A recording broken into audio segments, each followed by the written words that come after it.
আগামী বছর সাফ চ্যাম্পিয়নশিপ আয়োজন করতে চায় বাফুফে। তৈরি হচ্ছে নতুন বছরের ফুটবল ক্যালেন্ডার, জানিয়েছেন মার্কেটিং কমিটির চেয়ারম্যান। তবে চলমান বাংলাদেশ ফুটবল লিগের ব্র্যান্ডিং আর সম্প্রচার ইস্যুর প্রশ্ন এড়িয়ে গেছেন ফাহাদ করিম। এদিকে এক মৌসুম বিরতি দিয়ে সোমবার মাঠে গড়িয়েছে নারী ফুটবল লিগ। চ্যাম্পিয়ন থেকে টেবিলের সবশেষ দলের জন্য রয়েছে এবার অর্থ পুরস্কার। আমরা তো গত বছরে লিগ করেছি নাকি, তাহলে গ্যাপটা কিভাবে হয়? আবার এই বছরই করতেছি। নারী উইং চেয়ারপারসনের দাবি, নারী ফুটবল লিগ নিয়মিত হচ্ছে। ম্যাচ আর বছরের হিসাবে গত বছরও খেলা মাঠে গড়িয়েছে, তবে সেটি 2023-24 মৌসুম, আর সোমবার শুরু হলো 2025-26। মাঝে হারিয়ে গেছে একটি মৌসুম।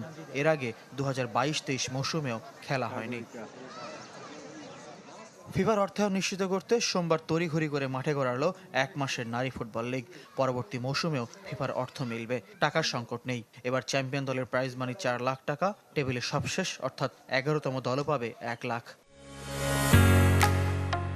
ঢালাইয়ের সেরা প্রিমিয়ার সিমেন্ট। আমাদের নারী ফুটবল দল ফেব্রুয়ারির মাঝামাঝি অর্থাৎ 15 তারিখের পরে ওরা অস্ট্রেলিয়া চলে যাবে, ওখানে গিয়ে আরও ম্যাচ খেলবে।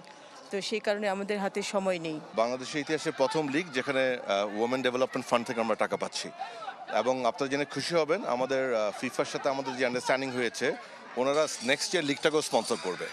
তীব্র শীত উপেক্ষা করে সোমবার উদ্বোধনী ম্যাচে মাঠে নেমে পুলিশ এফসিকে 2-0 গোলে হারিয়েছে সেনাবাহিনী।